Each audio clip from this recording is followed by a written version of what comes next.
This episode of the Everything Matters podcast is brought to you by BeLegendary.coach, where we transform leaders into legends. Are you a senior leader, entrepreneur, or executive looking to take your leadership to the next level? Are you dealing with things such as imposter syndrome, concerns with whether or not your leadership is lingering long after you've completed face time? Looking for new and innovative ways to connect with your team and to gain buy-in from stakeholders that you deal with on a daily basis? If any of this sounds like something that you're dealing with and you would like to take your leadership to an extraordinary level, your effectiveness to a legendary level, visit BeLegendary.coach. That's www.belegendary.coach and schedule your free performance analysis today.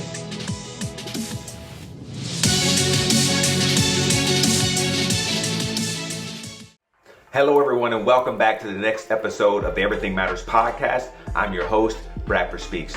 Today's guest is a gentleman by the name of Jeff Buehner. Jeff is an author, a speaker, and a great storyteller.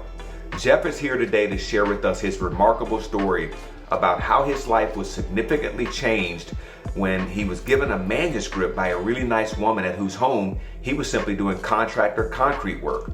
The manuscript was a story of the 9th emperor of the Mali Empire named Sultan Mansa Musa, who is legendary for his immense wealth and his extraordinary generosity. He was also known for his willingness to share his secrets to his success with just the common man. Now, we all think that Elon Musk's wealth is something to behold, and quite honestly, it absolutely is. However, it is said that in order to match Sultan Musa's wealth, you need to add another 100 billion, that's with a B, to Musk's wealth. In this transcript were the secrets of how to obtain total peace and massive prosperity in this life that we all live. And Jeff has been able to apply these principles successfully to his own life and to create something that he never thought was possible for himself, considering the background from which he came. He's here to share his amazing and incredible transformation with us and tell you how you can do the same. So please join me in welcoming Jeff Buehner to the Everything Matters podcast. Jeff, let's get it popping, my man. Welcome.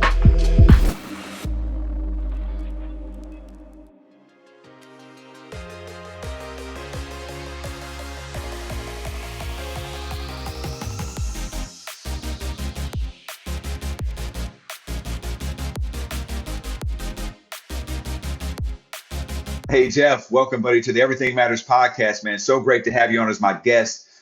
We've been working at getting this together for a few weeks now, and I appreciate you for making time in your schedule. I know you're a really busy man with what you're doing and the difference that you're looking to make in the world and with people. So, again, thank you for carving out time to be with me and to be my special guest today. Hey, well, thank you for having me on. I'm really excited to be here. Outstanding, man. Outstanding.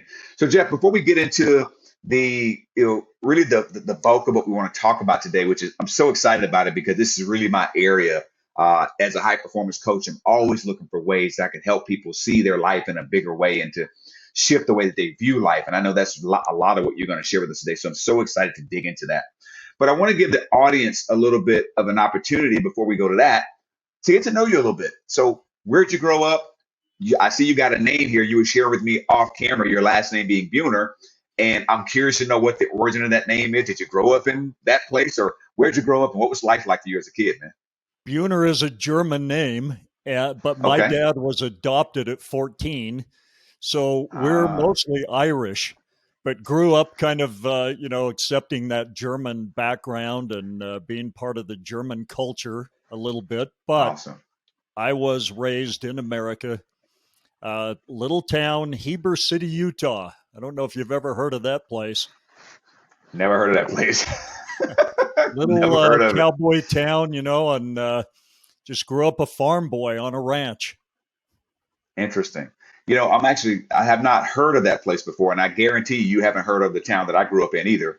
A little small town in Louisiana. Let's just give it a shot. Have you ever heard of a place called Bogalusa, Louisiana? No, but that's a great name. Sounds like a good name for your dog, Bogalusa. There you go. Exactly. Right. Exactly. So that's where I grew up, man. So Utah, and I'm actually going to vacation in Utah for a couple of days in a few weeks. So excited about that. So what was life like, man? What was your dad like and growing up as a kid, and what did you do, when you were growing up there in Utah? Well, we all worked hard. That was the main thing. And at 18, I couldn't wait to turn 18 so I could move away from farm life. And then once I did that, I found that I've spent the rest of my life trying to get back to that farm life that, I really didn't appreciate as much as I should have. Wow. So great. So great. So I got to ask this question. So what did you learn over the course of your life, or what did you experience that said, you know what, man, I had it so great being on that farm. I really would like to get back to that kind of life. What happened? Well, I finally have a farm now, but it's over in Belize. And when Okay. I go there, I just feel peace. There's Mm, elbow room. I walk around. They don't need me to do anything, but I walk around and right. pretend to work, prune banana plants or whatever I can do. But I love Awesome. the peace. That's really the main thing, and the people. I Yeah, took man. the people for granted. They're really down to earth, fun, wonderful people. Yeah, yeah. I've never been to Belize. It's certainly on my bucket list, and one of the things that I can certainly agree with you on, and I see the world the same way, is the people that we come across in our life, whether it's for a moment, a decade or a lifetime, right? We tend to take people for granted, and I'm really big on giving people their flowers while they're here. So I really appreciate you shared that. That's a So great lesson to learn. absolutely. So you got some property in Belize, and that's a whole other conversation. I want to dive into a little bit about what you're about, like what's important to you. And I know you've written a book, and we're going to talk about that as well. But like, what's important to you?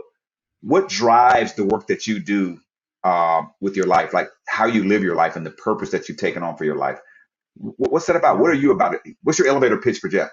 Well, I think creativity, using my imagination to make a fun life rather than Mm, waiting for a fun life to come to me.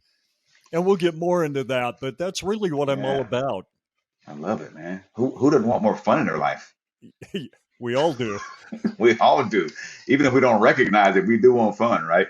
Yeah. Um, so yeah, I'm really curious to know how you create that, right? So great. So we talked a little bit earlier before we started the interview about like something typically happens in a person's life, right? Either we meet someone or we experience something, and something starts to shift for us. And I can just speculate that you probably didn't grow up thinking about having fun. You just had fun. You didn't have to think about it. You just had fun, right? And so as kids, we just have fun everywhere. We don't even think Right. about it. It's just something we just do. Yeah. So walk us through sort of your experience, like, where's life taken you, and how did you get to where you are right now? What's been your experience? What kind of work have you done? What's your background and things of that nature? Yeah. Growing up on a farm, it was hard work, but we did have fun, and the kids were fun, and uh, then adulthood hits. And the Mm, fun went out of my life pretty fast. I had no safety net, just financial responsibility. I had a mm, young wife, a little boy, and I was just doing what I thought I should do, working mm, hard to make my money as a concrete contractor. But I don't know, I was wearing myself out and not really getting ahead financially. And I'd been doing that for years and years, to the point where I really was worn out. I didn't care. I mean, I wasn't going to try to do anything to myself, but I used to have these fantasies that if it went fast, if a Big Mac truck hit me, I wouldn't care. I was just so tired and frustrated. yeah. I don't know if you can relate to that. Oh man, certainly so. I mean, I think one of the most pivotal points in a person's life is when you become adult and you realize, oh crap, uh, it's just me, man. Yep. And throw a kid in the mix, it's a whole different Oh, deal, right? Someone else that you're responsible for. So I can totally imagine, and I'm sure a lot of people who are listening today can relate to that. And I acknowledge you for being honest about those feelings, man, and just being real. That hey, there was a time where I was like, I'd be okay if this just all ended today. I I totally think get that. I Yeah, think most people have felt that, And the for thing I sure. realize is that a lot of people live in fear, but they have fear because they don't feel like they're in control. They don't Mm, feel like they can make good things happen and stop bad things from happening. And wow, that's certainly how I felt up to the age of 33. man. And I was scared. Yeah, yeah. There's definitely a fear that comes along with becoming an adult, the responsibilities that we take on as an adult. And you really are speaking to something I think really powerful. And I think it's a conversation that I want to dive into because a lot of people, particularly, everybody, I would say, I would venture to say that almost everyone are always trying to stop these negative thoughts that we have, right? And just Right. how do you shift your mind? People always say, I gotta change my mindset. And I say to people all the time, I get that. We know that we need to change our mindset and change our thoughts. But the question becomes, how? Yep. How do I do that? Like there's this whole conversation going on in my head. How do I get rid of that baby, man, and make it go away? Go away, right? So what happened for you? Like what took place? What did you experience where you actually started to see, I don't have control of my life and I want control. How can I get that? You're trained from the day you get here. People are telling you who you are, what group you belong Mm, to, how we act in that group, what we believe, what we say, what we don't say. And as a kid, you buy it. You buy it all. mm, And that's not necessarily bad. Most people are trying to help you fit into a way of life right. that they think is going to be beneficial to you. But as you get trained to act a certain way and think a certain way, and then someone comes along and says, hey, you need to change your mindset, you can nod your head. Yeah, I really should. But, Right. you don't, because you don't have the skill. And Mm, that's what happened to me at 33. I simply learned the skill in a really bizarre set of circumstances. And that I'm going to share that with you. That's what's in my book. That's the only yeah. really interesting thing I have to talk about. Outstanding, man. I know that I'm eager, and I can imagine anyone that's listening to this podcast today is eager to know what happened. What did you find in this book and that you share? So tell us about what did you learn? What did you discover? And at the age of 33, which is an interesting age, by the way, you think about Jesus Christ, and Oh, 33 yeah, was right. I actually had pretty. not thought about that before. That's a That is an really interesting interesting age. age. It is. Lots going on at that part of your life, right? Yeah. So what did you discover, Jeff, that All right. that really impacted you? Yeah, let me take you back to that. That was quite a long time ago for me, Yeah, almost 30 years ago. But I love was it. a concrete contractor, just working hard and Hmm. very frustrated. And I could see other people who had what I wanted. But Bradford, it Okay. seems so far out of my reach. You can't even believe it. Mm, But one day I did something that I really knew better than to do. mm, But I was pouring concrete for this very elegant couple that had everything I wanted, but didn't think I could get. They were mm, obviously very wealthy, but there was more than that to them. They were really kind. They would talk to us, just concrete guys, in our dirty clothes. right. And they'd come out and they seemed genuinely interested in what we were up to and how we were Yeah. feeling, what we were doing. Hmm. And one day, it wasn't the first day that we were working there, but as I got comfortable with them, the lady was talking to me, and I unloaded my problems onto this poor, complete stranger. At first, it just started out kind of complimenting her on what she Hmm. had and how wonderful she and her husband were, and how I really looked up to that. But then it devolved. I don't know if this has ever happened to you, but it devolved into complaining. And I knew better than to do that. Yeah. And right in the middle of my complaining, she just turned around like she didn't want to hear anymore and walked away. And I was so Wow. embarrassed. Wow. I can But imagine it's probably a little shocking there. Like I'm pouring my heart out to this lady. She just turns away and walks off. yeah, and I Okay. knew better. I guess she didn't want to hear. I guess she didn't want to hear what I had to say. I guess she's I, done. I'm sure I you're was thinking like, that, right? I wouldn't want to hear it either. I don't want to hear other people complain and Exactly. bellyache. Yes. So what happened then? Well, she came back a few minutes later and she put a Okay. manuscript in my hands. And I had Huh. no way of knowing in that moment that my prayers for a better life had just been answered. And she asked me to read it that night and bring it back to her the next day. Now, my life was so chaotic that I thought, there's no way I can read your paper, lady, but I thanked her Right. put it in the truck. But that night I read the first page and I stayed up all night long reading the whole thing and taking copious notes. Okay. This manuscript told the story of a real man in history, Sultan Musa of Mali. This guy's life is so unbelievable that when you first hear about it, you're not sure it could be true. He was the richest man to ever walk the earth. To put this in context, he lived in the 1300s, but he was wealthier than Elon Musk, Jeff Bezos put together. So this guy, yeah, he lived in West Africa and just an unbelievable life. And the most unbelievable part is that he started out an absolute street urchin, dirt poor. His father died when he was very young, and that condemned him and his mother to unbelievable poverty. He literally had to steal food every day just to stay alive. Wow. So I'm sitting here like, okay. And ironically, I'd never heard of this man before until just recently. And I knew we had this interview coming up. And I'm like, I think this is the man that Jeff's talking about. So I went back to your questionnaire and I'm like, that's so weird. Like, I'm getting ready to talk about this next week. And I'm now seeing this guy showing up on my social media feed. So I became really curious. And they were saying the same thing. He's the wealthiest man that ever lived. So my question was, and I wanted to ask you this, how did he amass his wealth?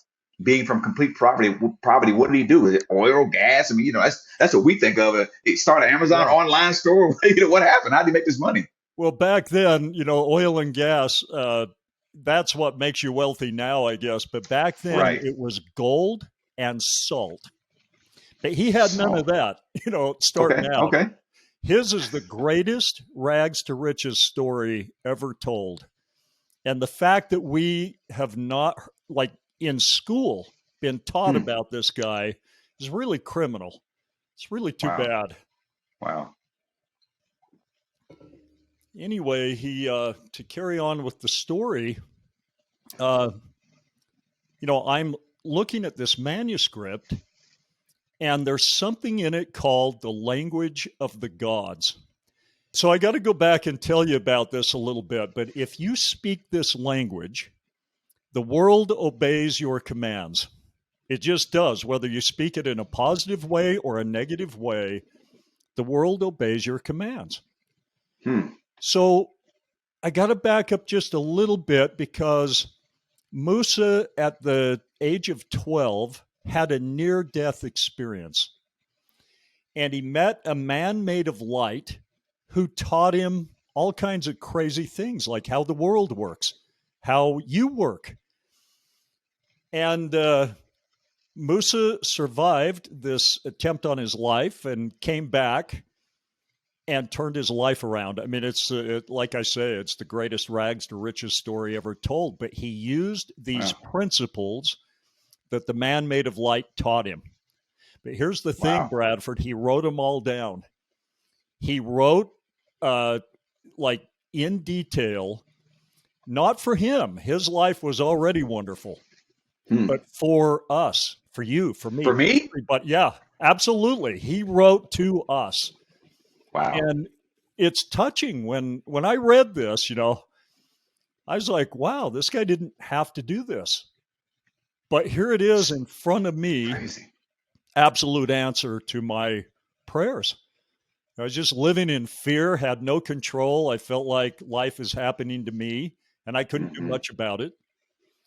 And then here's this, these 7 basic principles that give you control over your own life.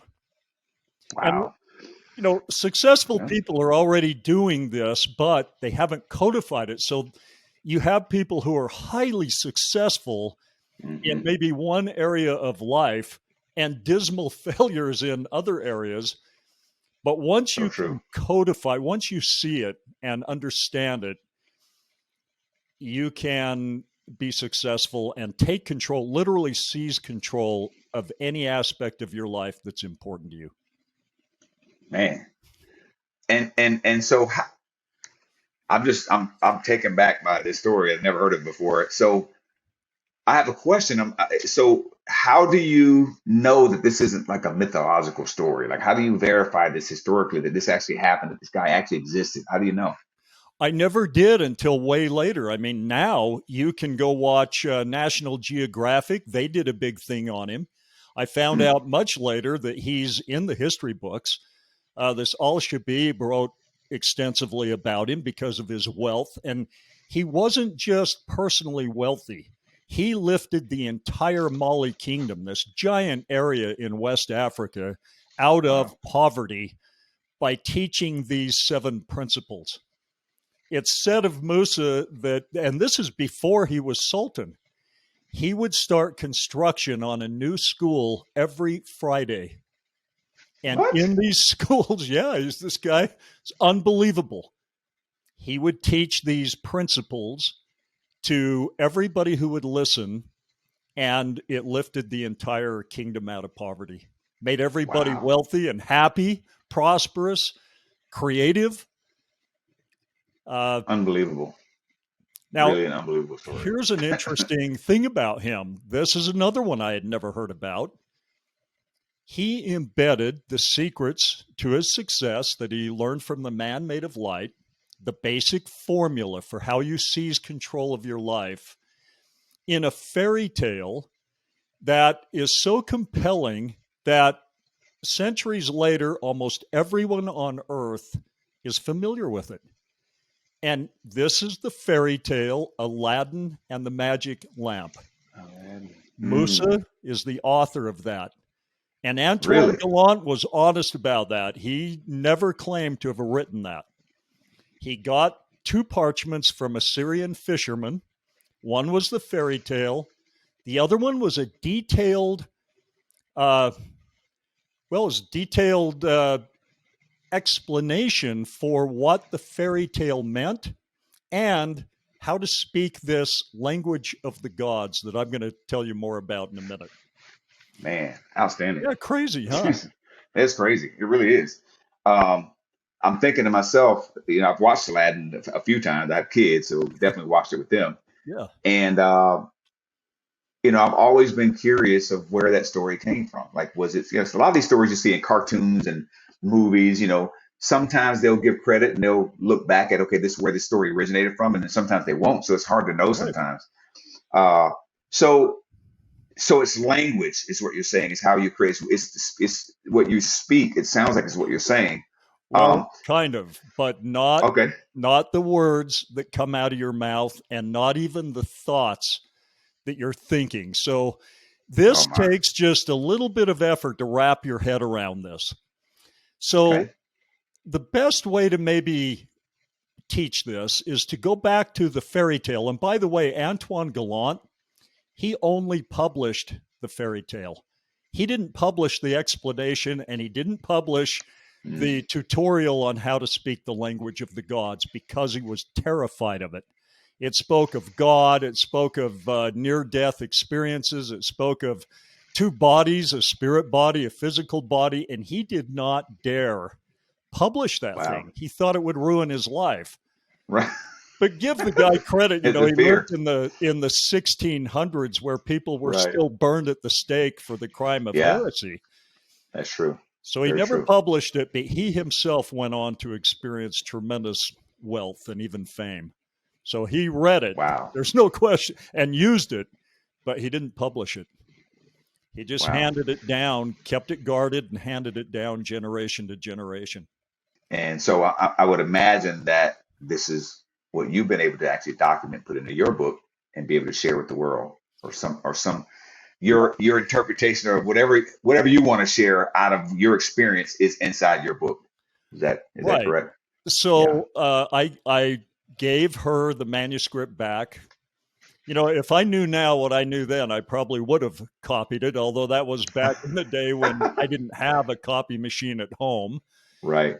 But she asked me not to, so I didn't. But my book is about the principles, the notes I took, and then more than anything, how I used them and what Mm, happened to me when I just started playing around with speaking this language of the gods. And it's a remarkable story. Just to give you a little teaser, I went from being like a $60,000 a year concrete guy to making hundreds of thousands a month in a new business that was right down my alley. I was really good at it. I understood it, and it just fell into my lap. So this Wow. language of the gods is no trivial thing. And where can I get my copy? Yeah. I'm sold. I want to teach your audience how to speak this, but to do it, the best way is to go back to this fairy tale and let me kind of explain what the four main elements, I'll just focus on three really, Okay. the fairy tale are. So this is the basic formula in the manuscript of how life works, how creation works, and how you can seize control of your own life and create the life you want versus the life you don't want. And it's so simple, Bradford. I'm not kidding. It might tick you off when you first hear it. I'm not kidding, because it's so simple. It can't be that, Jeff, it can't be that simple. If it was that simple, wouldn't everybody be doing it? I mean, come on. Who doesn't want wealth and everything taken care of? Everyone is doing it. You literally are telling the mechanism that controls your life, that steers your life, you're telling it where to take you. 100%. It's taking you where you have told it to take you.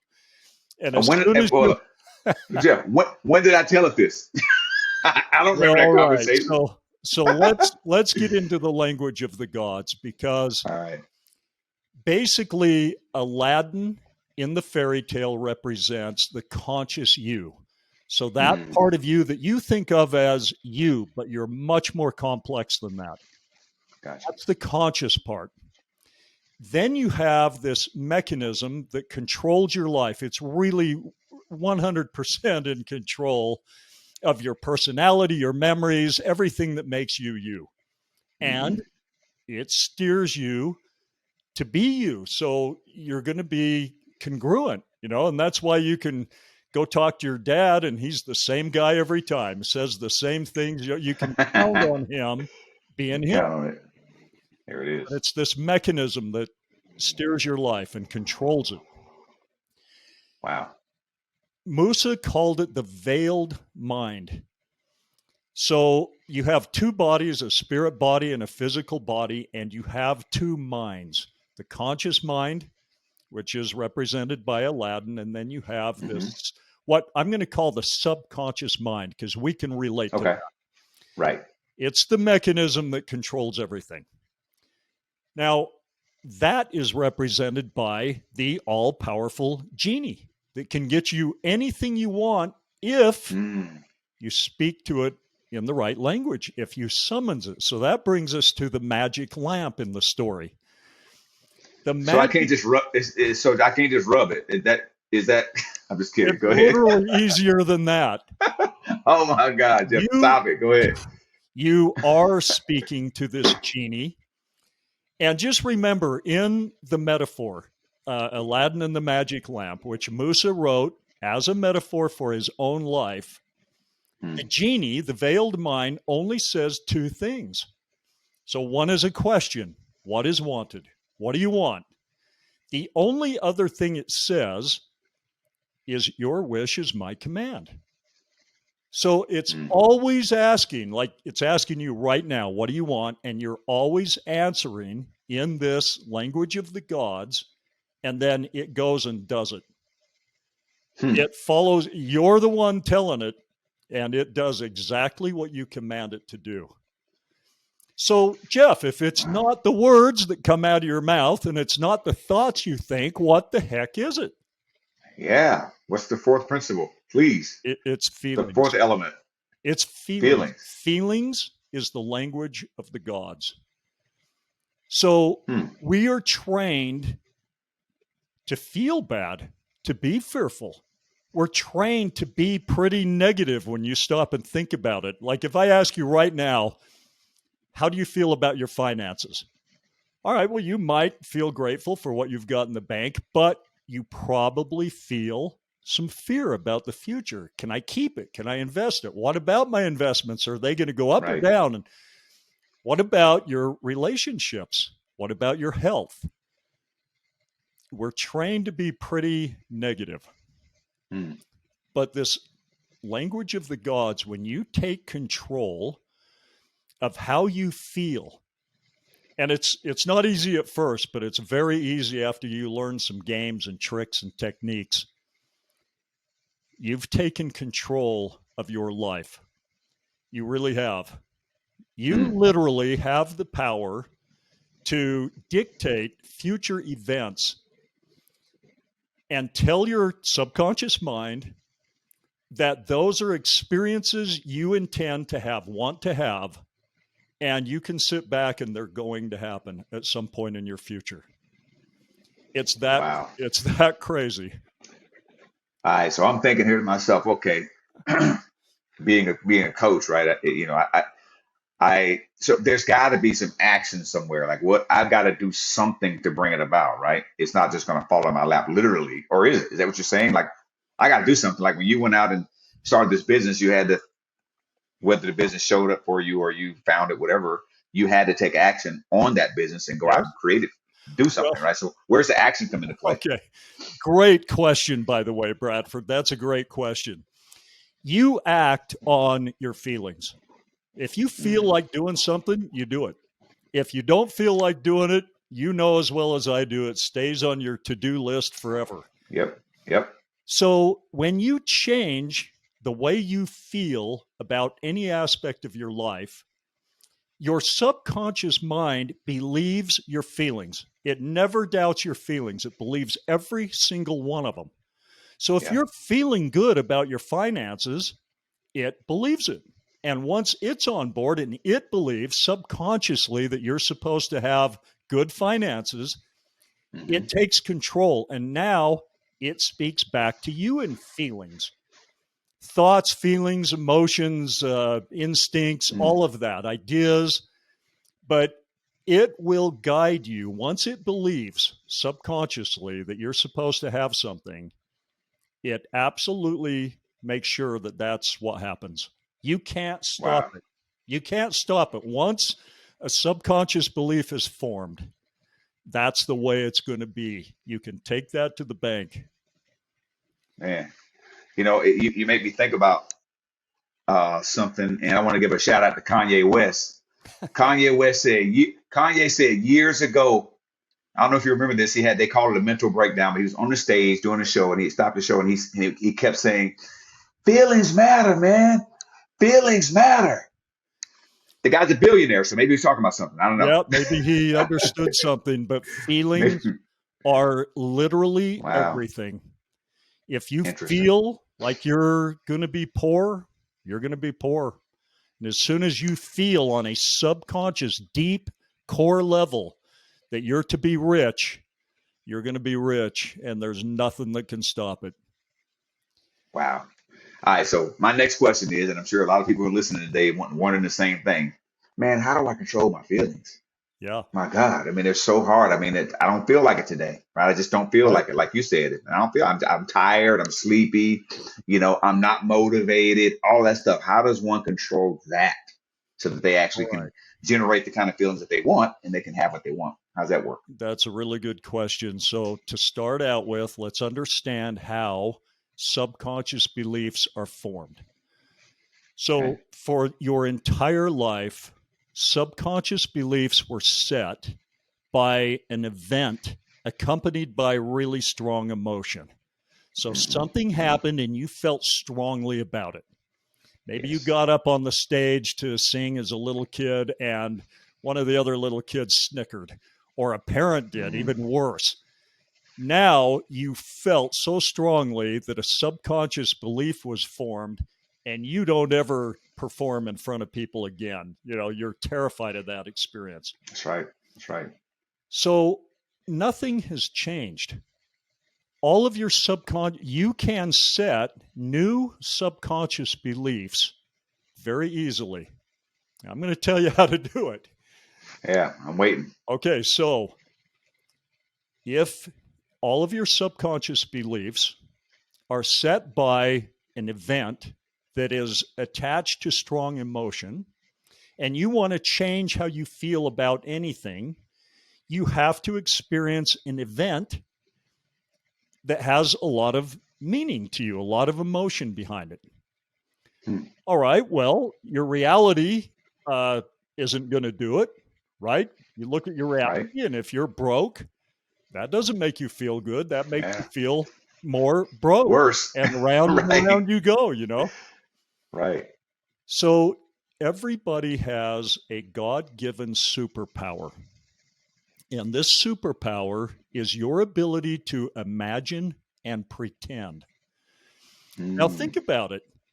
You pretty much do this. You were a pro at doing it as a kid, but you still interpret everything that happens to you through your imagination, because you don't know, like you're walking down the street and a lady walks by and she snickers and elbows her girlfriends and they all look at you.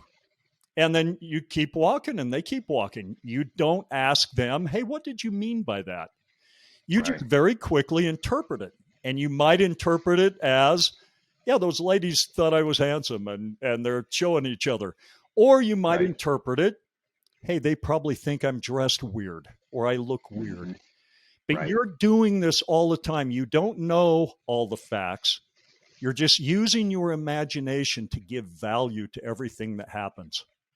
Yeah, totally agree with that. When you learn some tricks and games that your subconscious mind loves to play, and you start playing these, you can literally tell it what to believe, and it will. And like I said before, whatever it believes, subconscious beliefs, that's the way it's going to be. Whatever it believes, it will make true in your physical realm. So you better learn how you're communicating with your subconscious mind. And not just that. I mean, if I tell you feelings is the language of the gods, that's not quite enough because of your training, just your programming. You're like a little robot. You're so habitual in the way you think and feel. Yeah, I totally agree with that. And it's interesting. What I'm hearing you say also is that, because I coach from that perspective too. I get people to see and realize, hey, things like getting an answer wrong or a parent saying something to you as a child, how it forms the way the way that you behave and become in life. What's interesting that I also hear you saying is that it doesn't matter what anyone else says. I mean, it might have some kind of an impact on you, but it's really about what you can train your subconscious to tell yourself to give you the feelings that you need to go out and take the actions that you need to take. So, a lot of us dwell in the space of, well, I'm going to go to this, go hear the speaker, maybe it's a Tony Robbins or something. I'm going to go, and what Tony's going to say is going to really inspire me. It's going to motivate me to do anything. And you come back and 2 weeks later, you still haven't done anything because maybe it didn't reach your subconscious. Because it does have value to listen to people who are motivating, and you have changed a lot of your subconscious beliefs based on motivation. I mean, think of a great coach if you played football as a kid or anything you did where you had a great coach. Yes. First half of the game, you might be getting creamed. And then the coach takes the whole team in the locker room and he gives you the pep talk of your life. And all he's doing is changing the way you see the game, the way you see yourself, the way you see what you can do, what you're capable of. And the whole team goes out and they start creeping back and they win in the end. And they're a different team. It's like, these are different kids. Well, they are different kids because they're feeling different about the game. And you are what you're feeling about life, not so much what you think about it or what you say about it. How you feel is everything. Yeah, I got that. So I'm imagining that in the book, The Seven Sultan Secrets, that you teach some of these tricks and games that the subconscious mind likes to play. And that's the secret, right? That's your secret. Okay, people might not know, or even if they know, okay, Jeff says my subconscious likes to play games. What are those games? So tell us about how the book dives into training someone to retrain themselves and how they think and feel about what they want for their life. Well, let me give you a quick example. We've been taught Okay. affirmations. So you might sit there and say, Yeah. I'm rich, I'm rich, Right. I'm rich. Well, your subconscious mind knows it doesn't play that game. It knows that the only Right. reason you're saying that is because you're poor and you wish you were rich. So that's not a Mm. game. It will sit there and listen to you, but it won't do anything about it. Right. But if you slow down and you use your ability to imagine and pretend, for example, and you ask the right questions, what would it feel like to have, pick a number, 100 grand under my mattress? How would that feel? What kind of financial Mm. security would that? Well, your subconscious mind loves the what if game, and it will immediately feed you what it would feel Mm. like to have 100 grand or 1 million or Mm. 10 million. So when you learn the right games to play with your subconscious mind, and here's the funny thing about that. When you're playing this game and you get your subconscious mind to feed you what it would feel like to X, Right. you're feeling it. So you know that this is just an imaginary scenario. It's not real, right? Right. But what about the feelings you're experiencing while you're doing this? Are those real? You better believe it. Feels like it. Yeah. So your subconscious mind is literally feeding you the feelings of what if I were wealthy? What if I had the perfect sweetheart in my life? What if I was Mm. absolutely healthy, fit, vibrant, energetic? What would that feel like? So it feeds it to you. And then you're feeling it. It believes all of your feelings. And when when you do it enough that it buys into those feelings that it believes, Yeah. now it takes over and makes sure that it happens. So this Mm. is such a bizarre little, when you try to think about it, it's so bizarre that that's how it works, but that's how you turn your life around. You flood Wow. your subconscious mind with really great feelings regarding any aspect of your life that you want to change. Right. You have to Man. kind of quit looking at reality and get into your imagination and ask the right questions, play the right games. And I've spent 28 Mm. years, by the way, developing these games and tricks and hacks and techniques that work, because the manuscript was really heavy on concept, pretty Mm. light on, Yeah. games and techniques. But over Right. the years, I've figured them out. I've worked with hundreds, if not thousands of people. And one game may not really work for one person, but then the other games do.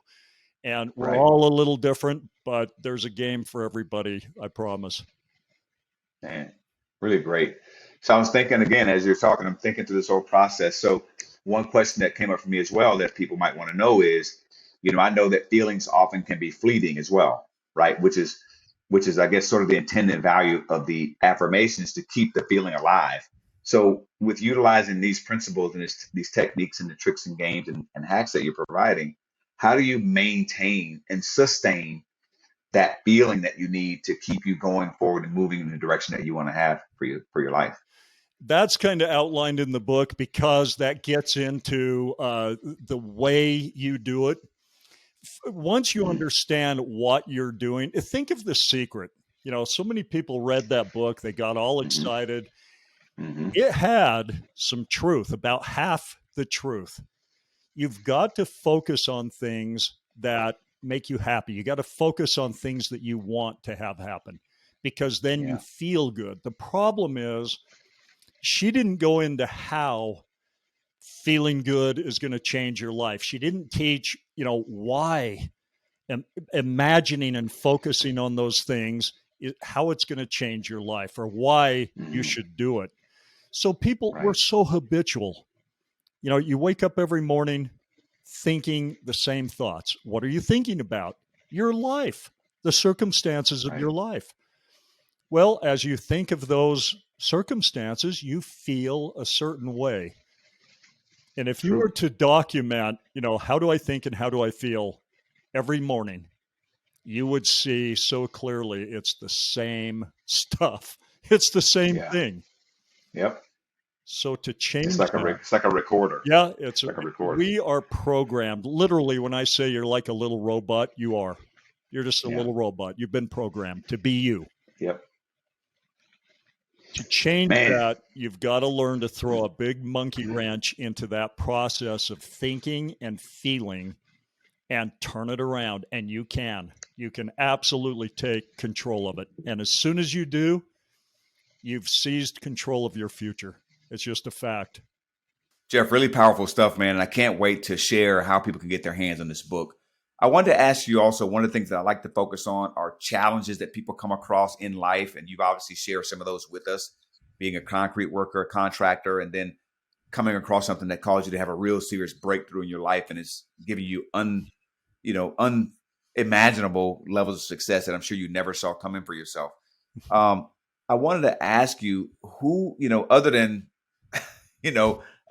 Mensa, who inspires you? Like, who would you point to as someone that says, someone or maybe something that says, man, this really inspires me, it lights me up. And why is it so important for you to get this message out to the world? Why does it matter so much to you? Those are two really good questions. So the first one is easy, but it's going to sound a little corny. Okay. Everything that changed my life for the good goes back to what I read in Sultan Musa of Mali's parchments. And that all goes back to the man made of light who taught him. Now, this sounds corny, but the man made of light is everything. Okay. Musa fell in love with him. He wanted to serve him. So he wasn't just wealthy. He was unbelievably generous. And you got to read about him. He did so much for people and he was so loved, but it was because he learned from the man made of light. Now, I understand you're kind of trained to despise the very thing that can save you, the very person that you should look to make your life wonderful. Because we look at, you go to Sunday school and maybe as a little kid, the other kids were mean. So you came away thinking, well, these Christians, they're a bunch of hypocrites. They're not nice. Right. Okay. But they're misrepresenting the man made of light. And when I say Christian, I mean, this is the creator of all of us. We all have a spirit body, and that spirit body is literally a child of God. And it's the real you. It's the thing with the power and the life. If it pops out of your physical body, and this happens to everybody at death, the physical body's worth nothing. It just is a lump of clay. The spirit body lives on. It's immortal, and it is a literal child of God. So the first thing that happened to me when I read that manuscript is it elevated how I thought of myself. All of a sudden, I'm not just some entity that's going to die and be snuffed out someday and maybe nothing I'm doing matters. No, the exact opposite. I saw myself as a literal child of God, and that changed a lot for me. It didn't make me more religious. It didn't make me want to go to church more necessarily, but it absolutely made me see religious teachings differently. Why you do certain things and why you don't do other things. Right. So that's who inspires me. That's who I live for. And knowing that I'm loved and that he's there for me all the time. Look, life is great when you're doing that. And it's not great when you think you're all alone and, you feel like you don't really have a purpose. Yeah, totally get that. You're right. I think that's something that that really makes life worth living is feeling like your life makes a difference, right? And you actually matter. Really for sure. Yeah, don't let that make you think that my book is all about like a Sunday school lesson. It's really not. It's just it's the way it is now that I've read all that. Mm-hmm. And then you asked me a second question, which I kind of forgot. Yeah, it's okay. So I was wanting to know, like, why is it so important for you, like, to get this out to the world, to share this with Oh, other yeah. people? Yeah. Look, I've lived a truly magical life, and I give full credit to Sultan Musa of Mali, who taught me what the man made of light taught him. Mm, That's why my life has been great. And I was going to retire to my farm in Belize a couple years ago, mhm. and I had the strongest feeling that I can't do that until I get this message out to a lot more people. I had shared it one on one with hundreds of people. So people would come over to my office or knock on my door and say, "Hey, you got a nice house and I see you driving a Mercedes. Will you talk to me?" And Right. I teach them all the 7 principles. That's all I've got to teach. But it works for everybody. Everybody who understands it and does it, it changes your life. Mm, Well, I couldn't just go off into the sunset and enjoy retirement without getting this message out to a lot more people. So that's why I wrote the book. I've been putting work and effort into getting the message out on podcasts and by other means. I've got challenges and just other things going on. right. But really, that's all kind of why I'm doing it, so I can retire someday. But really, to be honest, I love doing it. There is nothing more fun than taking someone who's feeling the weight of the world on their shoulders, who's Yeah. frustrated and fearful, teaching them these concepts and the techniques of how you do it, and watching their eyes pop open. I know that moment when they get it, when they see it. Right. And it is such a relief. You can see it in their eyes. You can see it in the, like I say, their mouth pops open a little and they're like, Right. "Oh my gosh, I get it. I see how you can Yeah. control your own life." Yeah. And that is the most fun for me. I love that moment, whether it's I see somebody on a Zoom conference with 300 people on, or whether it's one on one in my office. I love it when people see that they have the ability to seize control of their own life and their future. Man, That's why I do it. I love it. Really making a difference, Jeff, and I really appreciate you for not retiring. I'm sure you got plenty of years left, like a healthy guy, so I'm sure you got plenty of time left.